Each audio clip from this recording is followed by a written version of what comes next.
Ryan right there is pulling over big old F-250. Look at that thing, man. Rhythm's life, and life is rhythm.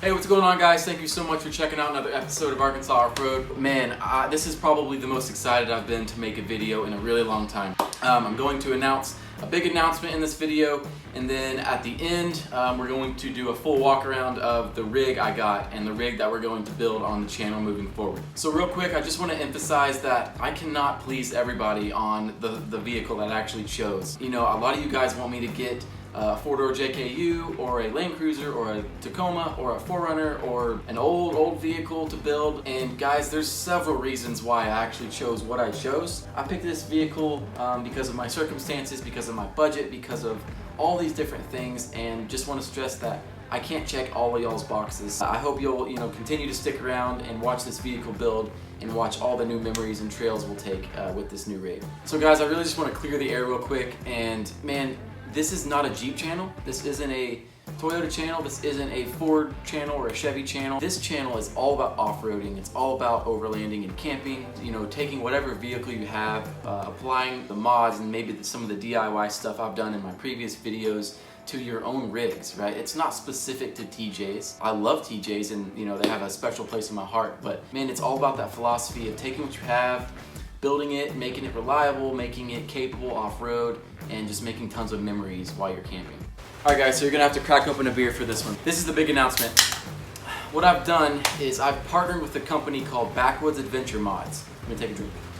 Backwoods Adventure Mods is a company out of Springdale, Arkansas. And if you've never heard of them, basically they're a company that makes really nice bumpers and sliders and rear swing outs and ladders and roof racks and all kinds of cool stuff, specifically for the van market. So for Mercedes Sprinters, for Ford Transits, you know, and they do a lot of good work in the van space and the van kind of camping lifestyle. But guys, don't worry, I'm not gonna get a van. There's no way I could take a van on these trails, but the cool thing about it is we are going to partner with Backwoods as a company. We're going to come together with y'all's help and my knowledge and experience. We're going to create custom bumpers and all kinds of different components, and I'm going to document that and share that process with you guys along each step. And then once we think we've really dialed in a super quality product, Backwoods is going to mass produce those products and have them available for sale on their website. So if you want to buy anything that we've kind of designed together, you totally can on Backwoods website. So don't really know dates or anything like that yet, but I just want you guys to get really excited on that stuff to come. Well guys, I hope you're as stoked for this opportunity as I am for the channel. What we're gonna do next is drive to Backwoods, and I'm gonna give you just a small tour of the company, of the facility, and then we are going to check out the new rig. Can't wait. All right guys, well I'm here at Backwoods.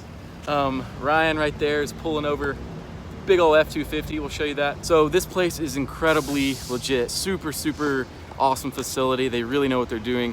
Kind of their bread and butter has been these Sprinter vans and Ford Transits and kind of just outfitting vans. And like I said, they want to get into the Overland space. Look at that thing, man. They want to get into the Overland space.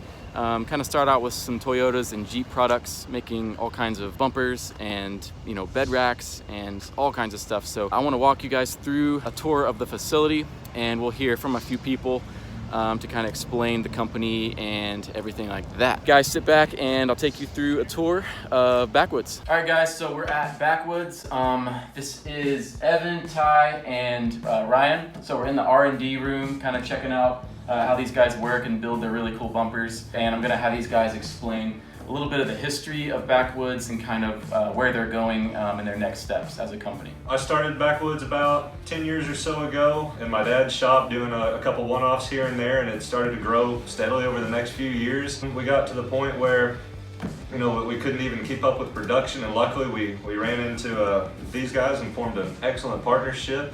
And since then the company's grown and grown, and now we've really kind of jumped into the overland market and away from the heavy truck market a little bit. One of the things for me with vans is I'm kind of used to being dropped off by my mom at like a soccer game. Right. Van. So like I don't think of vans as being sexy and cool, and I was wrong, right? You take the bumper and you put it on there and you put some big wheels and everything on it, and they look bad. One thing that Evan had done before, he had done a bumper for a Mercedes Sprinter van, and it basically took off on Pinterest. The original one was done out of steel. After we had done that and realized that it was going to really be a hit, Evan brought it back in. We redesigned it to be aluminum and steel. By doing that, that kind of integrated us more into the overland market because of the changes that people were making as far as their way of life. People were wanting to live in their vans more, people were wanting to be able to travel more, and they didn't want to have to pull something behind. They wanted to be able to drive somewhere, stay in it, and then with Mercedes having four-wheel drives and stuff like that, it just really pulled everything together. We're moving more into Toyota, and we're moving into Jeep and other possibilities that also go along with the overland crowd. It's awesome to see how different overlanding can be from a geography standpoint. Oh yeah. You know, you're looking at the West Coast, you're seeing people out in California, you're seeing people in Colorado, you know, sprinters and transits, that's their overlanding life. But you come out here and it's more Jeeps, it's Tacomas, it's 4Runners, things like that. So it's interesting to see that kind of tribe throughout the United States. Yeah, and even down to the build and the style, right? You go to Australia or whatever, and their rigs are completely outfitted differently. They have a different bumper style or whatever, and then you come to the East Coast, and then that's different than the West Coast, and so it's cool to kind of evaluate all of those different styles. We're going to actually include you guys in the R&D process. We want to know y'all's feedback. We want to know, like, as we're doing Jeep stuff or Toyota stuff or whatever it is, maybe you guys have some suggestions that are, you know, we need to hear those, and we want to take those and kind of document them and just figure out a way that we can make a super quality product together. There's a lot of truth to what you're saying though about input from viewers and users who are actually living. I think the products that we have that are our best products, or the ones that we're the most proud of, have truly been built with recommendations from You're getting that different research involved. Yeah, maybe it's not the first, you know, rev or whatever, but by the time we're on rev number 5 or 6, it's mainly outside feedback that's shaped the way the product's been made. You guys are the ones that are out there that are using these products. You're the ones that run into the problems, and so being able to give us the feedback to be able to help you guys as we move forward, it helps us and it helps you when you're out there in the field. You know, functionality is the most important part for us about product design. So we kind of have the benefit of knowing steel and aluminum. So having that hybrid where we have the lightweight, because when a lot of people, you're decking out your vehicle, weight is an issue. You know, you got a tent, you got a rack, everything on it. So having that aluminum box frame with the ribbing system, but then also having the steel mount for the winch, so it's the strength where you need it, and then it's also lightweight. Well, For sure.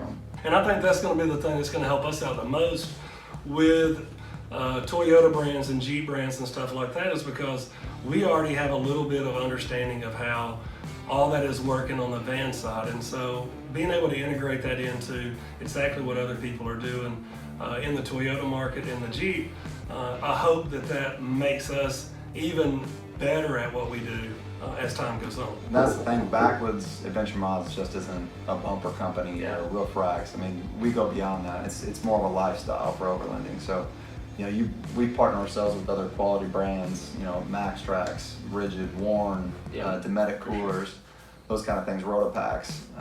And we keep those products in mind when we develop our rear swing outs and our roof racks.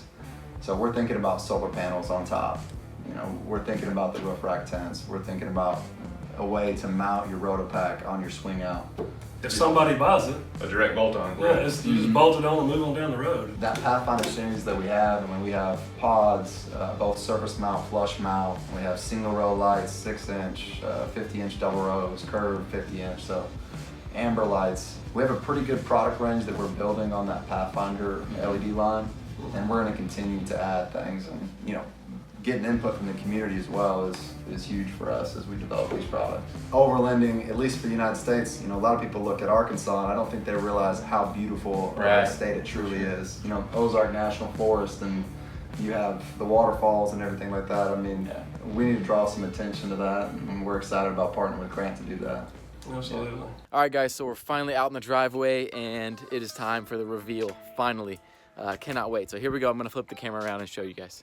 All right, guys, well, here it is. This is the 2017 Toyota Tacoma in the TRD off-road package. So this is the rig I'll be needing y'all's help with in the design process with Backwoods. So for the bumpers and everything around this truck. Now, I know I have a lot of Jeep subscribers on the channel, and I know it's kind of a crazy thing to go from a Jeep to a Toyota. But, you know, I've been hinting at something like this for quite a bit now. You know, I really want to experience something a little bit different as far as IFS versus solid axle, something that's a little bit longer in wheelbase. And I just want to push myself as an off-roader and overlander to learn how different vehicles and different platforms handle off-road. So I know another question I'm definitely going to get is, you know, Grant, why did you buy this truck? It looks like it's already built. What's the point of doing a build series? Well, honestly, guys, this really isn't my aesthetic the way it sits right now. I'm not really a fan of the wheels and tires and some bumpers and the canopy and things like that. So we're definitely going to be changing the components on this truck quite a bit. But the big reason I bought it is I got a great deal on this truck and basically paid around the Blue Book value for a stock Tacoma with the same years and miles and package and everything. So I really couldn't pass up the deal. So when I bought this Tacoma, it had about 39,700 miles on it, which was just totally excellent low mileage for me.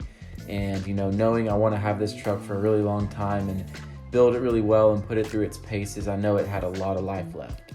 So I'm going to go ahead and jump straight to the goods of this build, guys. So the biggest reason I bought this, besides the great price on it, was this had such a great base to it and foundation. A lot of money and time and energy was spent in the suspension of this truck. So it's running the King 2.5 remote reservoir shocks, front and rear. Along with that, for suspension, we have the Camberg upper control arms. These are a great upper control arm just to allow a little bit more articulation and some better caster and wheel alignment for those big tires. And then for the rear, we have an Icon Adaleaf, and it just sits really good. I think it's right around a 3-inch lift overall. So moving on down from the suspension, you can see that this truck already has a cab mount chop. If you're unfamiliar with that, basically when you run big tires on the front of a truck or a 4Runner or something with independent front suspension, sometimes you'll have to actually cut into the frame just a little bit and weld a new plate right there to where you can get a little bit more clearance for your tire. So luckily that has already been done. So for the current wheel and tire setup, we are sitting on a set of Icon alloy rebound wheels. And those are wrapped in a Falcon Wild Peak AT in a 285/70 R17 tire. So if you guys have watched any of my previous trail videos, you know that there's a lot of mud and stuff that we go through in the Ozarks, and honestly these ATs probably aren't going to cut it for me. I'm going to look into getting some mud terrains and a different wheel setup as well. So don't get attached too much to these wheels just yet. We're going to be swapping those as well as some other components. So another massive selling point to this truck, and probably the #1 reason why I bought it, would actually be that this truck already has Nitro 488 gears installed. So if you know anything about, you know, tire size and gear ratio, you know how important it is to upgrade your gears in order to turn those big tires and to give your engine better performance and, you know, more torque and more speed and everything.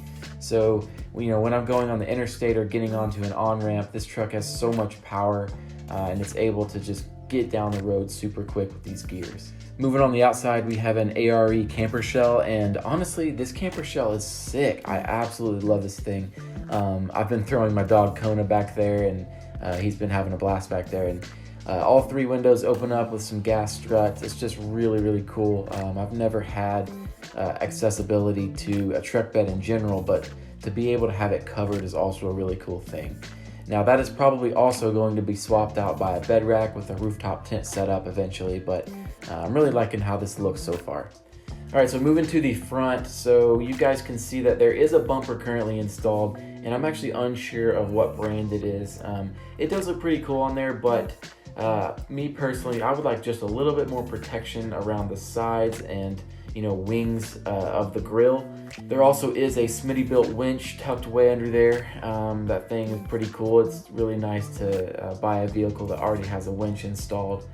Also, you can see this stock grill has been painted or plasti dipped, and actually they look like they did a kind of a poor job on it, but I already have another grill shipped and it's on the way here to be installed, so we'll be swapping out the grill. So another cool feature of this truck is the previous owner opted in to buy the vehicle protection package from the factory. So if you look closely, you can see some kind of clear decals here and there, specifically on the front of the vehicle. There's some on the side mirrors, there's some underneath the door handles. That just protects some kind of surface level scratches, and we definitely know we're going to be scratching this thing in the Ozarks, so that's a plus for sure. Here's just a quick look at the underside, guys. So I know you can see some shiny new stuff here and there, and that's going to be a separate video that I already recorded, but we kind of dressed up some of the leaf springs and the shocks and kind of refreshing some of those components just because they're a little bit dirty, but nothing really special under here besides those super nice nitro gears. All right, guys, so here's the exhaust, stock exhaust and everything, but if you can tell right there, he actually cut it right over the axle, and that just provides a little bit more ground clearance because previously it was right behind that rear tire. All right, so now I'll take you guys in the interior right here. So right off the bat, this thing is super clean inside, just the way I like it. I kept my Jeep super clean, and I'm definitely going to do the same in the truck, but nothing super fancy. We have some Husky floor mats front and rear. This truck does have the Class 4 towing package, and so the previous owner put in this trailer braking system, which is really nice if I'm going to be hauling stuff. Down here there's a few switches, so a little light bar, a little button for the rear window to move back and forth, some power AC buttons, and your on and off for the rear bed. All right, so currently for the odometer, we are reading 40,300 miles. So when I bought it, there was 39,700. Right here, you guys can see that I carried these two things over from the Jeep. So you guys know I love magnets, and they've been working super well for me off-road. So one for my phone, one for my tablet right up there. Right here, I'm going to put a Midland GMRS handheld radio. I think that's going to be a really good spot for access. Down here is where you can actually charge a wireless phone. So you can click this little button and charge a wireless device. So another thing all throughout the interior is the previous owner put this kind of chrome delete vinyl wrap. I don't really know what it is, but it's on the air vents, it's in the cup holders, and just some various spots of chrome around the truck. So right above the driver's seat, I have to show you guys my patch collection. Obviously, every Overlander has to have this. So finally have a nice headliner to where I can actually do that because the Jeep wasn't able to do that. So have a little picture of my wife and I there, and just gonna continue to grow this cool patch collection. So right up here we have the crawl control and the rear e-locker and the traction control, and I am just so stoked to have a rear locker. Like I said, there's just a Husky rear floor mat down there, and just kind of super stock in the back. Do have some storage behind the seats, which is nice. So here's a quick look at the passenger side of the interior. Again, nothing super crazy is going on just yet anyway. Like I said, we'll be installing a GMRS radio in here pretty soon. So here's a fun little mod that I found kind of last minute, was this Miso Customs gas cap holder. I thought that was kind of cool. To where you don't have to dangle it out. You can just put it in there and hold your gas cap. So it's kind of a cool thing. All right, guys, so the very last thing is I'll show the engine bay. And I actually do have a few performance upgrades in this. So the previous owner did a Orange Virus engine tune on this. Honestly, I don't have any opinions, good or bad, around engine tunes or things like that. I just don't have any experience in that, so don't really have an opinion if I'm gonna keep it or leave it or whatever, but that is in there currently. We also have a K&N air filter and a little bit simplified HPS intake tube, so it just kind of eliminates the factory plastic one there. But beyond those two things, there really isn't anything else in this engine bay. The battery is new, but nothing else really performance-wise going on inside. Alright guys, well I think that's going to do it for this episode. Thanks again so much for all of your support, liking my videos and commenting and subscribing. That really means a ton to me. I do have patches on the way and some stickers on the way and some other stuff that we're working on, so I'll be able to get some merch out to you guys really soon. The last thing, if you guys have another minute or so to stick around, I have a really funny bloopers reel that I thought y'all would enjoy. So anyway, thanks again so much, and I hope you guys have an awesome day. Thanks. Rhythm is the bass and the bass is the treble. Chords, strings, melody. I'll put that in there. Rhythm is life and life is rhythm. Yeah. Backwoods take 44. So real quick, I just want to emphasize, God, I can't talk. And so there's a car pulling up and it's really annoying. That's not. Why would I say that, honestly? So annoying, I can't talk. So guys, I really just want to Jeep TJ, stupid mustaches. So I hope there's a little bit of taste. Why don't words work? So real quick. Oh my gosh! I got fat fingers and I'm supposed to get in this little hole.